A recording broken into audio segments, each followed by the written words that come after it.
Hello again and welcome back to English Today. This is DVD 14 and the second DVD of your upper intermediate level. And in this DVD, we'll begin with another 2 episodes of our story, That's Life, and then our special TV programs. Our cinema expert will be talking about the film Casablanca. And then in our travel section, we'll be talking about ethical travel. Then, in the grammar section, we'll learn more about phrasal verbs, those difficult verbs followed by prepositions.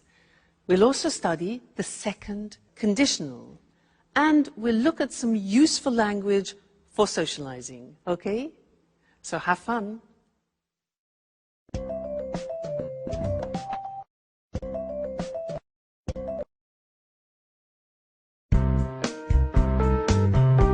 Really?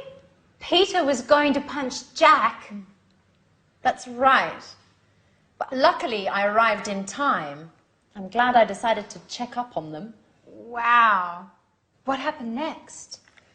Well, Jack and I left, and I think Peter and Sharon carried on with their argument. Wow. Oh, it's a shame I wasn't there. But you knew about Jack and Sharon, didn't you? Well, yes. I found out by chance. I came across a photo of them together while I was cleaning one day. Wow. What an incredible story. Could you stop saying wow? This isn't a film. If it were a film, there would be a happy ending. Well, to tell you the truth, I think this is more exciting than The Bold and the Beautiful. What's going to happen now? I have no idea. If Sharon doesn't go to Japan, I think she and Jack will probably get back together. And how are you getting on? If I were you, I would forget Jack. Oh, don't worry about me. I'll get over him. Good girl. If I were you, I would look after myself. There are other fish in the sea, and you are such a great catch. Thank you, Alice. But to tell you the truth, I'm looking forward to not having a man in my life for a while. Don't say that. I know you're hurt, but what would you do if you met a nice, handsome young man who, by the way, loved cleaning as much as you do? Well, if he loved cleaning as much as I do, I wouldn't let him go. But, you know, men like that are pretty rare. Anyway, getting back to Jack and Sharon, how do you think it will end? Don't worry about that. I'll send you a letter with all the details. And I'm going to miss you, you know. Me too. But I'm happy that you're going to work with your father. Oh, it's great that he wants you to come up with the stories for his films. It's what you really wanted, after all. It's true. It's been such a long time since I got on so well with him. And of course, I can't wait to get on with the new film. I'm so excited about it all. Another star in the family. Miss Dubois conquers Hollywood. Actors and actresses doing their best to impress her. No one can keep up with her. Especially because Mars is in line with Scorpio. And what are you going to do now, Anne? Well, the first thing I'll do is look for a new flatmate so I can carry on living in this apartment. You know how expensive it is. If I had the money, I would live here on my own. But you're not alone. There's Jack. And how long do you think he'll stay here? As soon as Peter leaves, he'll only be looking after Sharon and her apartment.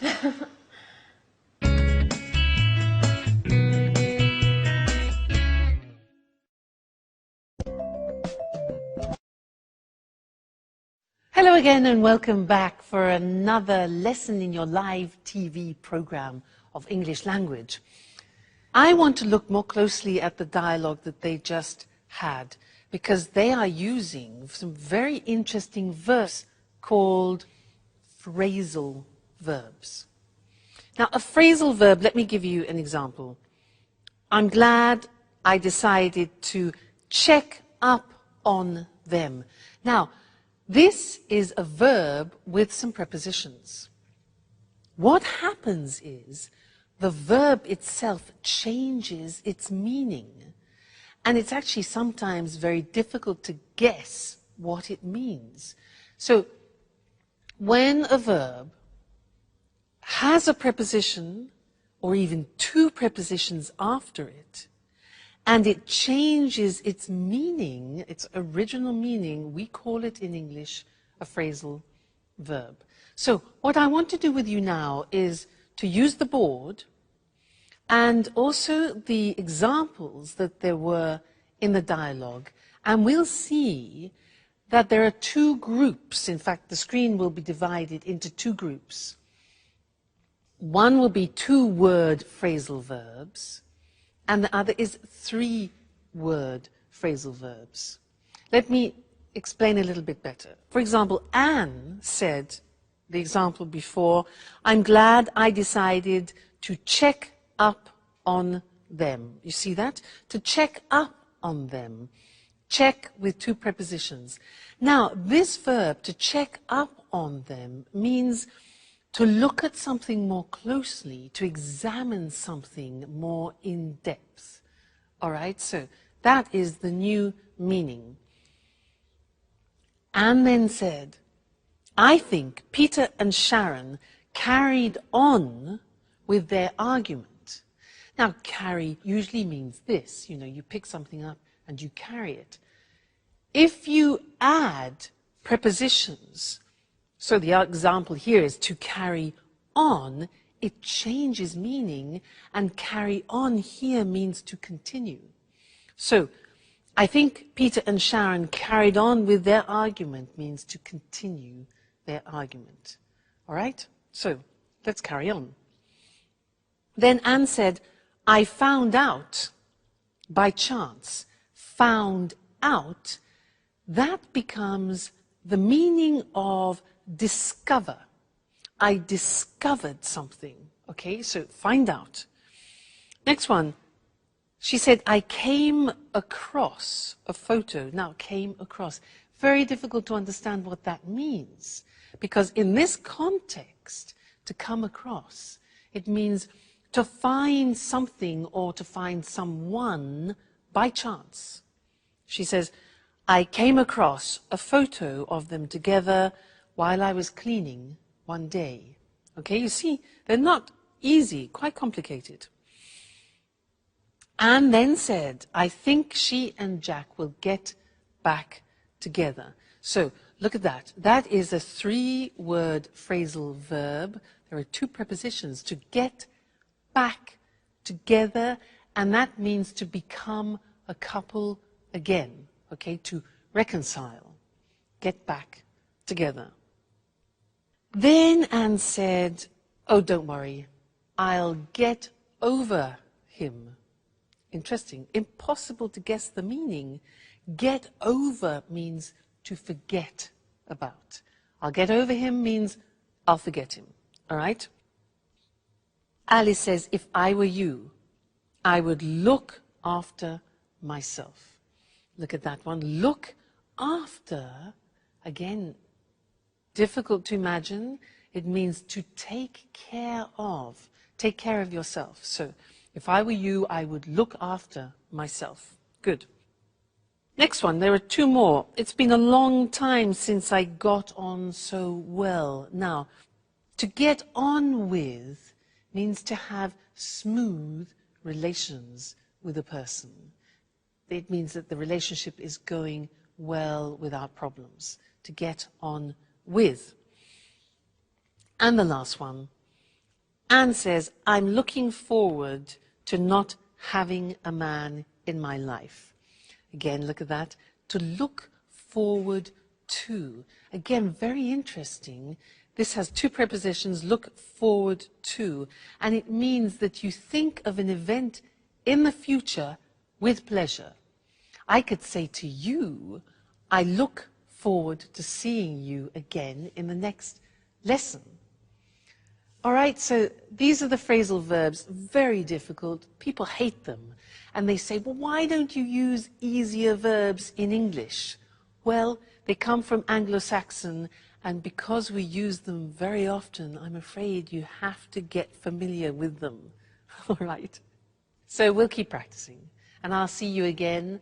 I look forward to seeing you again in the next lesson. Okay? Bye.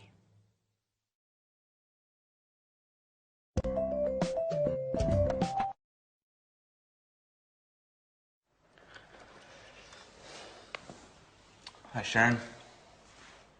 Could I speak to you for a moment? Sure, Peter. I'm listening.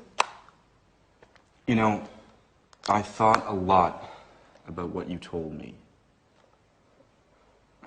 Well, I have to admit you're right. I haven't been paying very much attention to you.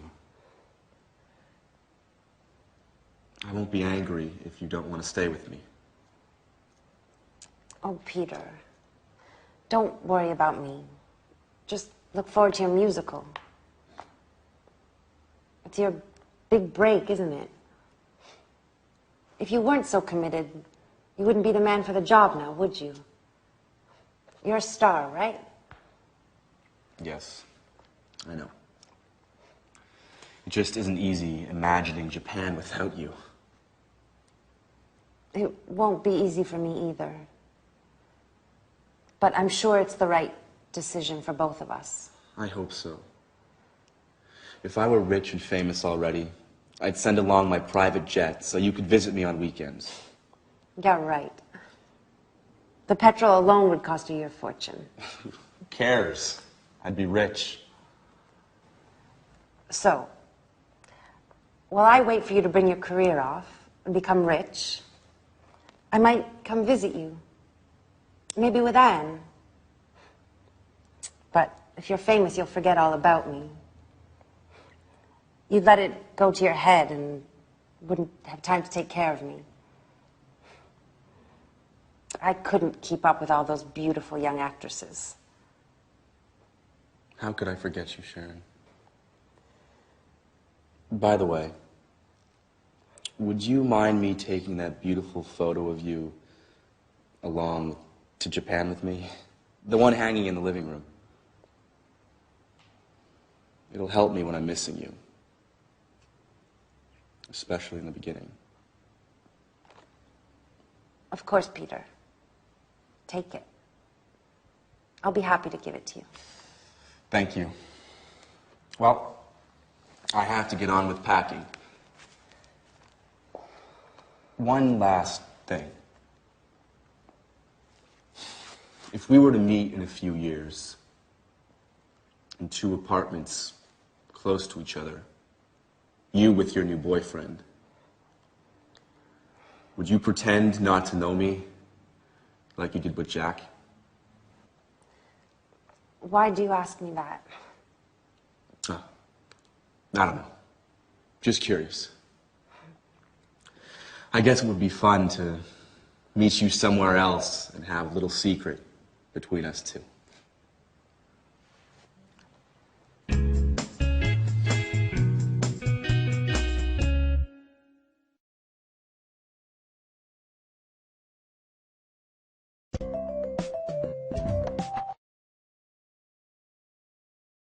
Hello again and welcome back for some more English. Did you hear Peter say to Sharon, if I were rich and famous, I would send along my private jet so she could visit him at weekends? If I were rich and famous, I would send along my private jet. Well, that's a bit improbable, isn't it?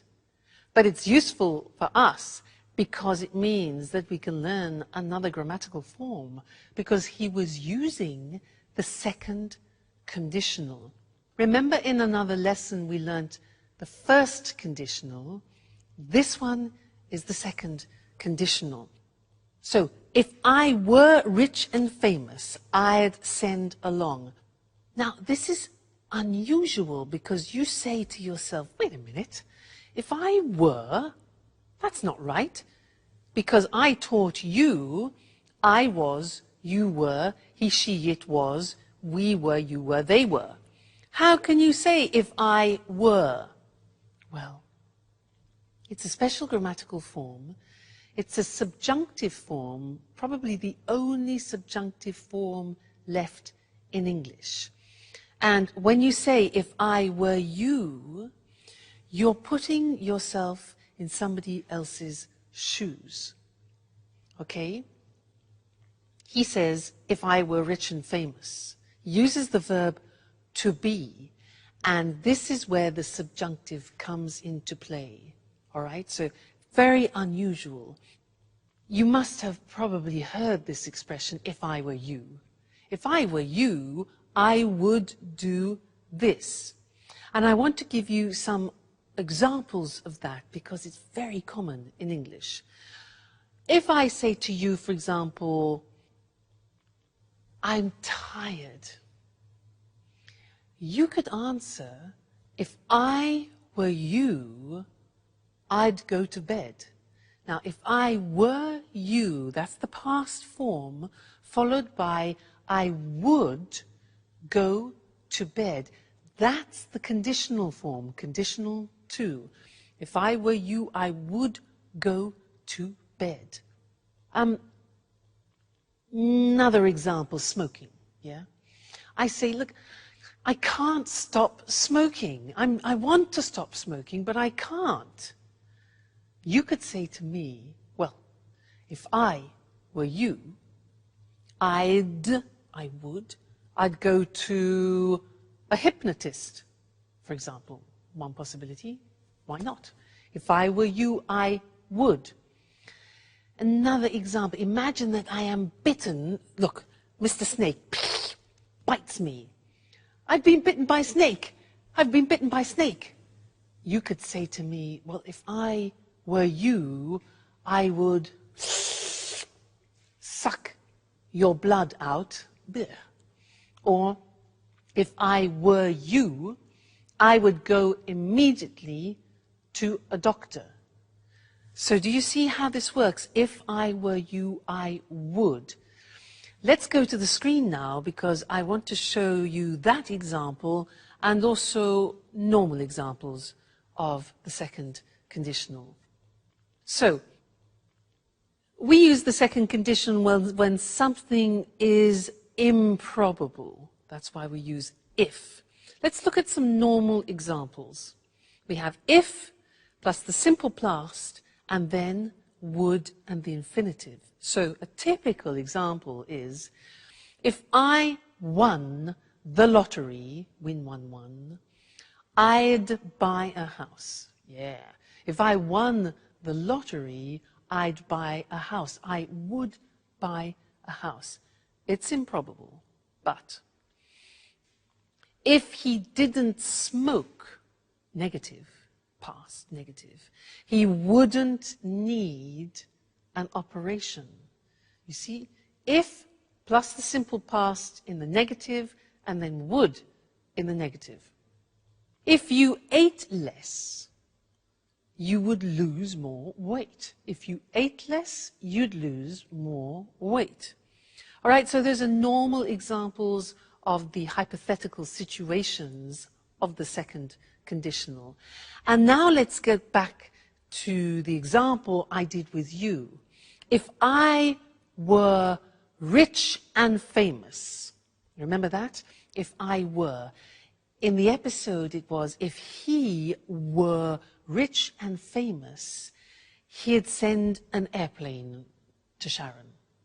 Okay? If I were you, I would forget Jack. If I were you, I would forget Jack. If I were you, I would continue studying with me and English today, if I were you. All right, so that's the second conditional for you. There are three. We've studied number one, we've studied number two, and later on we'll see number three too. Okay? So, goodbye for now. Bye.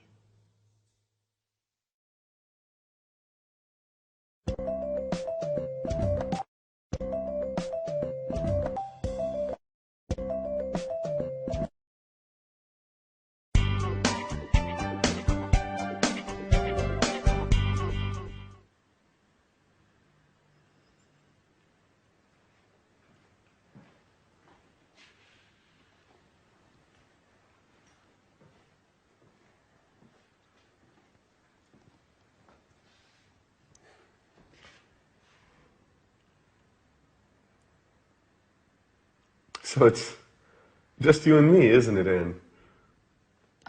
Well, really, it's just me, all alone. Are you still angry? No, I was just joking. Of course, it'll be difficult to forget a man like you. You're just pulling my leg now, aren't you, Anne? I wanted to say, if it had been a different time in my life, or if there weren't Sharon, maybe we would, or rather, maybe we could. Too many ifs, Jack. Anyway, I'm happy for both you and Sharon. Really. You know, I adore love stories with happy endings. Hey, don't jump to conclusions. Sharon just left Peter. Okay. Let things take their natural course.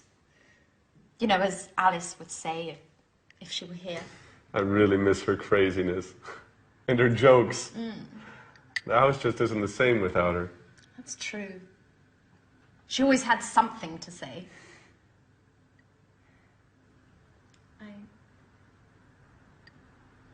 I miss so many things. Like Peter. I even miss his singing exercises. But they were awful. Our poor ears. I know, but I was used to them. By the way, how did things turn out in the end between you two? Pretty well. We had a long talk, and he understood it really wasn't my fault, and that it was inevitable. Peter was just too involved with his career to notice Sharon's needs and desires.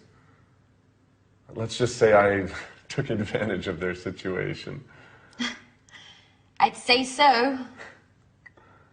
You've never missed a chance like that in your life, have you? It's late. I have to go. I'm late as usual. By the way, Sharon and I are going to see a film tonight. Would you like to come? Thanks for the invitation, Jack. But I'd prefer to stay home. Anyway, a possible new flatmate is coming to take a look at the apartment, and well, his name's Nick. Well, actually, I've got to get things tidied up. That's right. Cleanliness is next to godliness, huh? Don't work too hard, Anne. Perhaps Nick is less tidy than Alice and I put together. Oh, no. I lost the battle with you two, but it's time to put an end to all this chaos. I'll ask him all the right questions, but if I get the feeling he doesn't like cleaning, I won't let him in the door.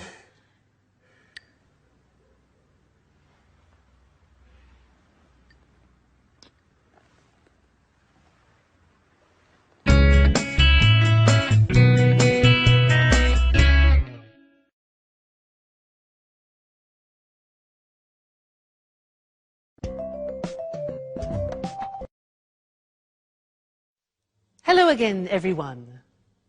Jack exits and Nick enters. Maybe. We'll see.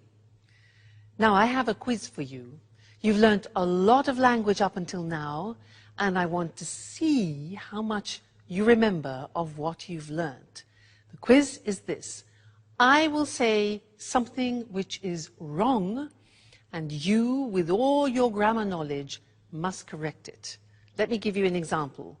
I say, when have you gone? Now that's wrong, because when uses the simple past. So we correct it and say, when did you go? All right, so that's the quiz. Your turn. What means this word? What means this word? Yeah, that's a question. With questions you need, auxiliaries. So, what means this word? What does this word mean? Yes. Next one. Has he any brothers? Question. Good. It's a question auxiliary. Does he have any brothers? Okay. Next one. This is more difficult. Be careful. I live here since 1977. I live here since 1977. Think of since. Yeah. Present perfect continuous. I have been living here since 1977. Great. Next one. What do you do tomorrow? What do you do tomorrow? Yeah, exactly. Do you do is the present tense. Tomorrow is the future. So, what are you doing tomorrow? Or what are you going to do tomorrow? Futures. Right. Next one. They haven't to work on Sundays. They haven't to work on Sundays. Negative. Wrong. Present tense, the auxiliary. Exactly. They don't have to work on Sundays. Great. Next one. Do she play tennis? Do she play tennis? Terrible. Yeah. Exactly. Third person. So, does she play tennis? Excuse me. Next one. I call you later. I call you later. Think of this. Snap decision. So it becomes exactly, I'll call you later. Great. Next one. He just left. He just left. Okay, we have just. With just, we use genie, just, never, already, never, yet. Present perfect, so, yeah, he has just left. He has just left. Great. This one here. If I would know, I would tell you. If I would know, I would tell you. Not possible. Second conditional. If I knew, fantastic, I would tell you. And the last one. How much it cost. This is a typical mistake. How much it cost. It's a question. You need an auxiliary. So that's it. How much does it cost? Fantastic. You're great. Great students. Keep on studying like this and you'll be able to speak English like me at the end of the course. All right? Great. Well, take care. Keep studying. See you in the next lesson. Okay? Bye.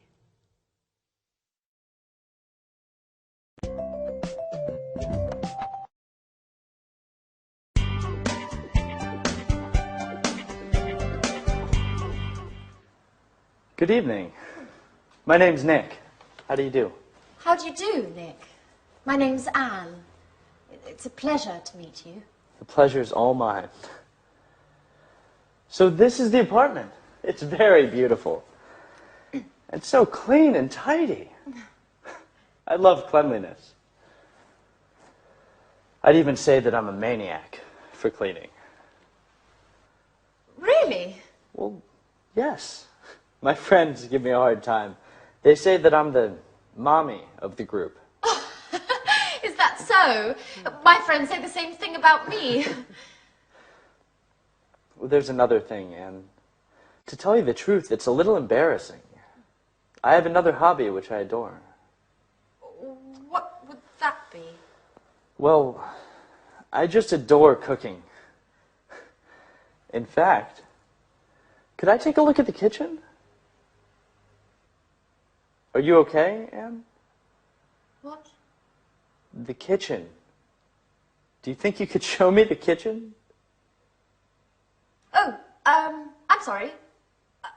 It's just that, well, I love cooking. Fantastic.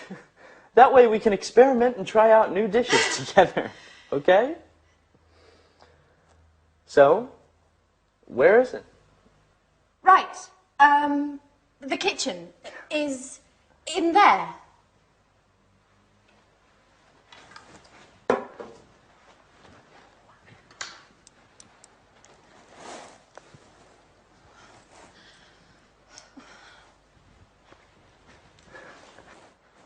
Great. Roomy, well lit, and tidy, just as I like it. I've got to confess that the kitchen is key to whether I come to live here or not. Oh, well, Nick, are you pleased? I mean, with the apartment. Oh, yes. It's very lovely. I like it very much. Not only the apartment. Thank you. So, when would you like to move in? Well, if it's all right, I'll move in tonight. I just need some time to get my things. Oh, that's great. Well, I'll cook up some dinner while you get your things, and then you can tell me what you think. I'm sure I'm not as good a cook as you. I'm not so sure. I'll go get my things. I'll try to hurry up, and then I can give you a hand. You know what, Anne? I think we're going to get along well.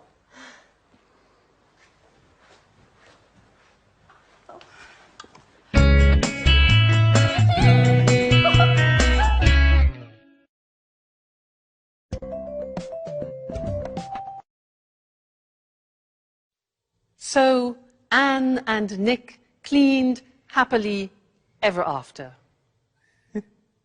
Now, in the last episodes, we have seen lives changing, we've seen people saying goodbye, and I want to look at that language that we use when we say farewell. Farewell, in English, is a word which means stay well in the future. So let's look at some of the language we can use. We heard, I'm sorry to see you go, and also, I'm going to miss you. I'm going to miss you. Hope to see you again soon is something we very often use. Hope to see you again soon, okay? Call me from time to time. Call me from time to time is a nice one. Another really nice expression in English is let's keep in touch. Let's keep in touch, all right, so that you continue having a contact with that person. Let's keep in touch. Let me know how you're doing. Let me know how you're doing, okay? Then saying goodbye to people, some examples are all the best. All the best for your new job, for example, to Peter. Good luck with your new job. Another very common expression, good luck with your new job. See you soon. See you soon. Yes, like an imperative there. Take care. That's really very nice. It means look after yourself. Look after yourself or take care. Then safe journey. Now that's when people are leaving by car or by plane or by train. Safe journey. And you're wishing that they have no problems. Then goodbye, or more informally, bye. Cheers, which is something that we use a lot in England, and we also use it when you're drinking with someone, cheers, also for goodbye, cheers. And we also use the Italian form ciao. So, bye, cheers, and ciao until our next lesson, where we'll be doing some more English language. Ciao.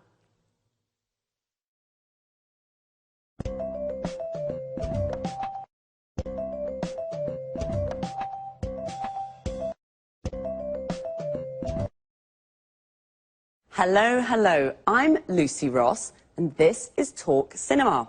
And today, with our cinema expert, Sanjeev Gupta, we pay homage to one of the most popular films of all time, an unforgettable Hollywood masterpiece.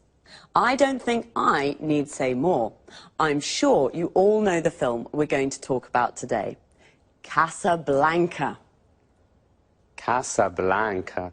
The amazing cast, the fantastic script, and of course the unforgettable story. Yes, there'll always be a place in my heart for Casablanca. And not only in your heart, Sanjeev. Well, let's try to explain to our viewers why this film is so popular. First of all, there are the performances of two of Hollywood's greatest actors, Humphrey Bogart and Ingrid Bergman. And secondly, it's a film that was able to bring romance together with the serious theme of resistance to the Nazis. The end result is a passionate love story brimming over with emotion. Yes, you just can't forget the wonderful performances of Humphrey Bogart and Ingrid Bergman. Could you run through the plot for us, Sanjeev, just to jog our viewers' memories? Sure. Casablanca takes us back to a wartime Europe of Nazis and freedom fighters. The film, directed by Michael Curtis in 1942, focuses on the character of Rick Blaine, a cynical American who has escaped from occupied France to open an upmarket jazz bar in the Moroccan city of Casablanca.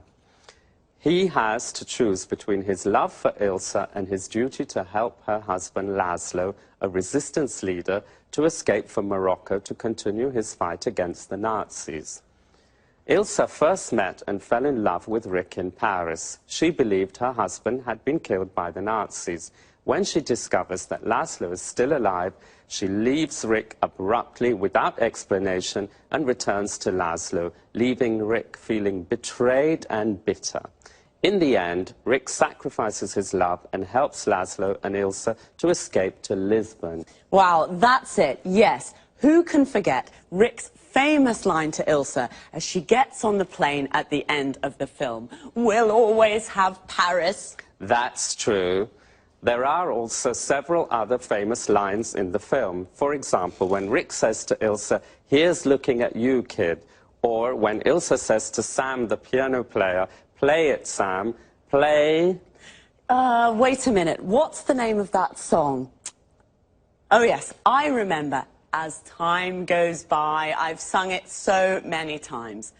But tell us, am I correct in thinking the film won an Oscar? 3 Oscars for Best Picture, Best Director and Best Screenplay. It was a big hit in 1942 and has been ever since. Casablanca represents Hollywood at its best. A film with undying universal appeal. The film is still shown regularly in America. Really? Do you mean on TV or in the cinema? Both, actually. You know, colleges across the USA show the film every year during the week of graduation exams. This has helped keep the film popular. Well, it certainly is an unforgettable film. That's Casablanca. Thanks to our expert, Sanjeev. Goodbye, Lucy. Goodbye. And goodbye, everyone. See you again soon with the next edition of Talk Cinema.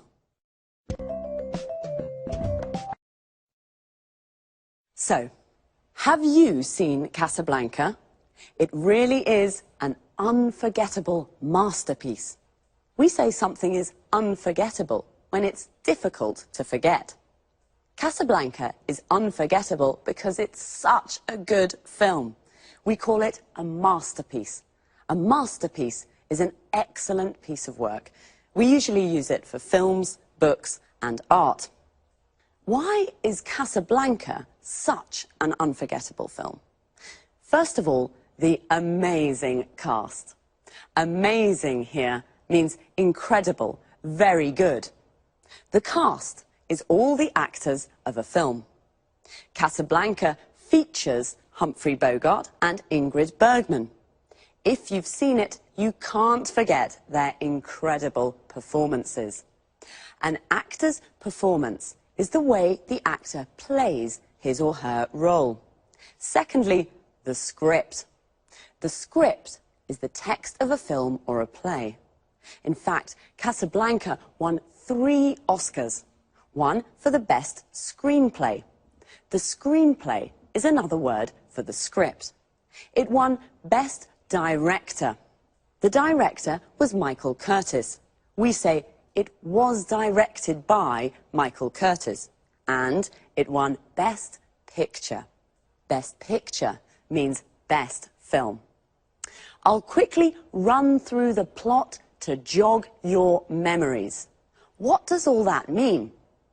To run through something means to make a brief summary. The plot is the storyline, what happens in the film. And to jog someone's memory means to help them remember. Sanjeev jogged my memory. He made me remember some famous lines from the film. A line is something an actor says in the film. One of the most famous lines is, "At the end of the film, we'll always have Paris."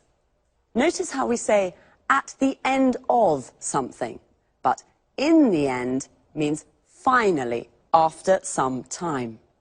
And now it's time for me to say goodbye. So, see you all next time. Bye.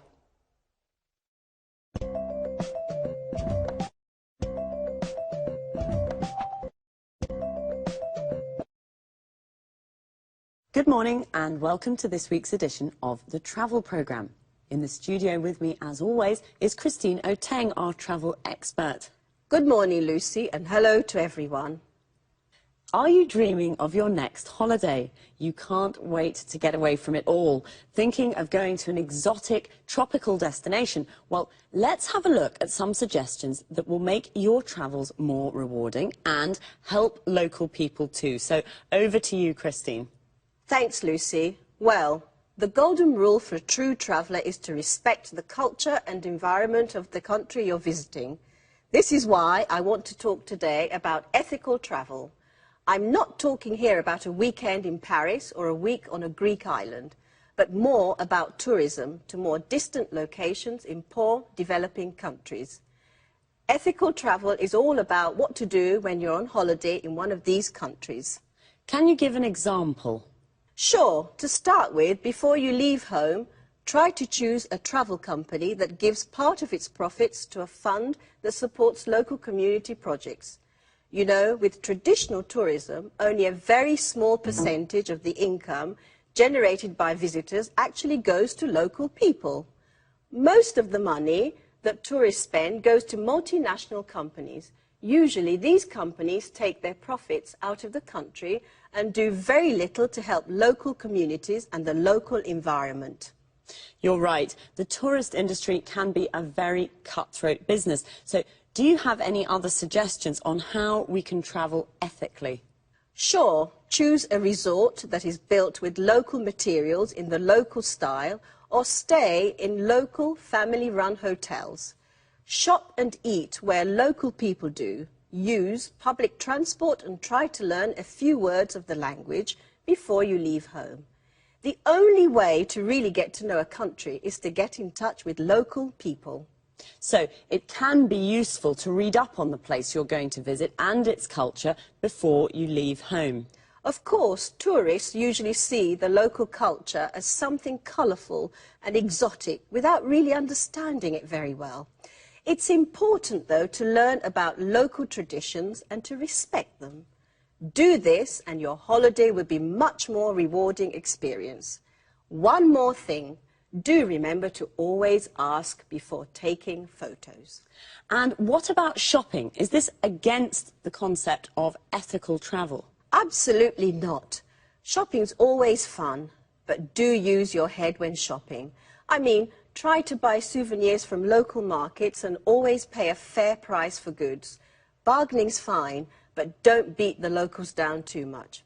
One important thing, never buy souvenirs made from endangered species. This is illegal and damages the local ecosystem. Fine. So an ethical traveller is a responsible tourist who knows how to combine the joys of travelling with a respect for the local culture and environment. Any more advice for us, Christine? Yes, just one last thing. Follow these suggestions and your travels will be a lot more rewarding and much more fun.